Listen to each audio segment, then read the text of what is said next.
আল্লাহুম্মা সল্লি ওয়াসাল্লিম আলা নাবিনা মুহাম্মদ। আসসালামু আলাইকুম মাই ইউটিউব ফ্যামিলি, কেমন আছেন সবাই? যারা যারা আমার ভিডিওটা দেখছেন, আল্লাহ সবার মনের নেক আশা ও হাজত পূরণ করুক, আমিন সুম্মা আমিন। আজকে আমি আপনাদের সাথে শেয়ার করব এমন একটি আমল বা এমন একটি কোরআনের আয়াত, যে কোরআনের আয়াতটা পড়ে আজ পর্যন্ত আমি আল্লাহর কাছে যা চেয়েছি, আমার আল্লাহ আমাকে তার চেয়েও উত্তম কিছু দান করেছেন। তো আমি এই আয়াতটা পড়ে কখনোই নিরাশ হইনি। আমি যতবারই যে কোনো সমস্যায় পড়েছি, সেটা বড় হোক বা ছোট হোক, যেই সমস্যাই হোক, আমি যখনই এই আয়াতটা পড়ে আল্লাহর কাছে দোয়া করেছি, ঠিক সেই দোয়াগুলো আল্লাহ কবুল করে নিয়েছেন এবং আমাকে উত্তম কিছু দান করেছেন। আর সবচেয়ে ইম্পর্ট্যান্ট কথা যেটা, সেটা হলো আমি আল্লাহর অনেক নগণ্য একজন বান্দা, জানি না কতটুকু আমল করতে পারি বা কতটুকু কবুল হয়। সব কিছু মহান রব আমার আল্লাহই ভালো জানেন।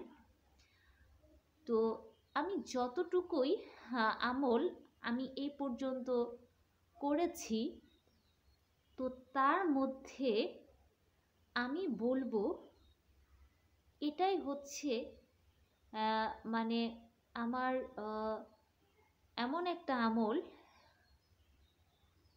যে আয়াতটা, যে কোরআনের আয়াতটা পড়লেই খুব দ্রুত দোয়া কবুল হয়ে যায়।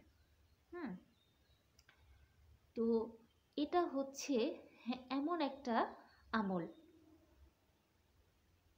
আল্লাহর কাছে আজ পর্যন্ত এই আয়াতটা পড়ে যা কিছু চেয়েছি, সেটা তো আল্লাহ আমাকে দিয়েছেন, কিন্তু তার চেয়েও বড় কথা যে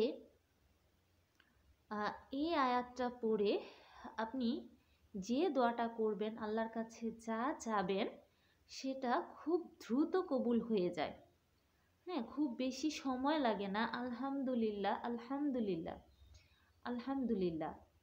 তো আমি আপনাদেরকে বলতে পারেন যে পার্সোনালি আমি রিকোয়েস্ট করব যে আপনারা যারা যারা সমস্যার ভিতরে আছেন, সমস্যা তো আমাদের জীবনের একটা অংশ, এটা থাকবেই।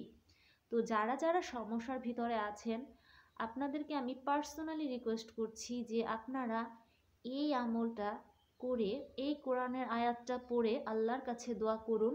ইনশাআল্লাহ আল্লাহ দোয়া কবুল করে নেবেন। আচ্ছা, আর আরেকটা কথা হচ্ছে যে এই যে আমলটা, এই আমলটা করার একটা নিয়ম আছে। এই আমলটা করার একটা নিয়ম আছে।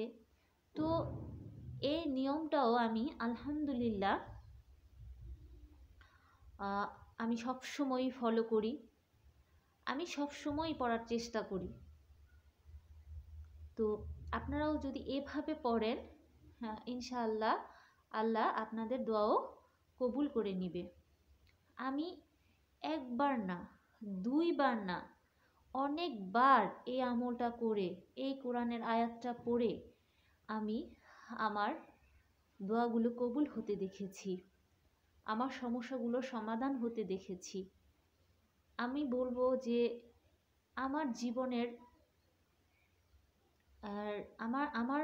আমার জীবনের অনেক গুরুত্বপূর্ণ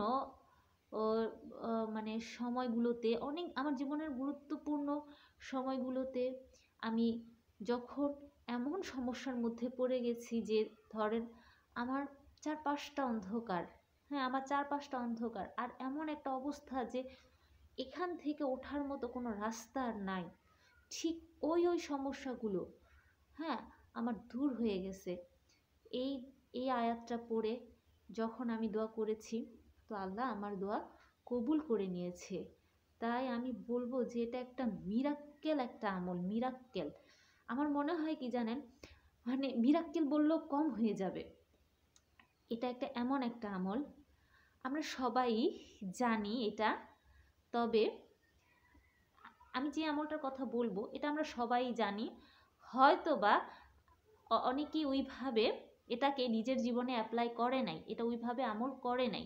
কিন্তু ও ট্রাস্ট মি, আমি আমার জীবন দিয়ে এটার আমি আমার নিজের জীবন দিয়ে যেভাবে আমি এটার মোজেজা, এই আমলটার মোজেজা মিরাক্কেল আমি দেখেছি, মানে তা আমি আপনাদেরকে বর্ণনা করে বোঝাতে পারবো না। একমাত্র আপনারা নিজেরাই যদি এই আমলটা করেন ঠিক তখনই বুঝতে পারবেন আমি কতটুকু আমি একটু কি বাড়িয়ে বলেছি কিনা।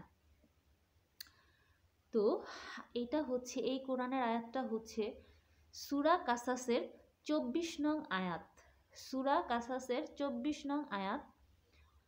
আমি ডেসক্রিপশন বক্সে আমি আয়াতটা লিখে দিব। প্রত্যেক নামাজের পরে 5 ওয়াক্ত নামাজের পরে 25 বার করে এই আয়াতটা পড়বেন।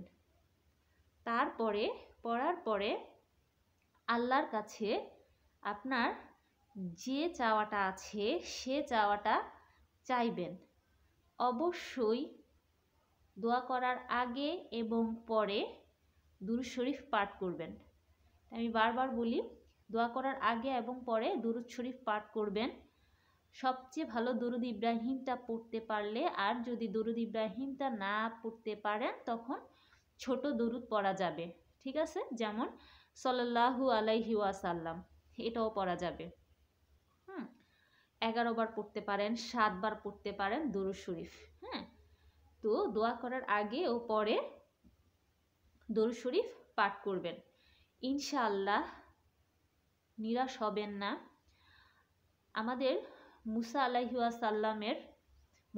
ওয়াসাল্লাম এই কোরআনের আয়াতটা পড়ে আল্লাহর কাছে দোয়া করেছিল, আর উনি ওনার জীবনেও উনি এই আয়াতটা পড়ে আল্লাহর কাছে যা চেয়েছিল উনি তাই পেয়েছেন।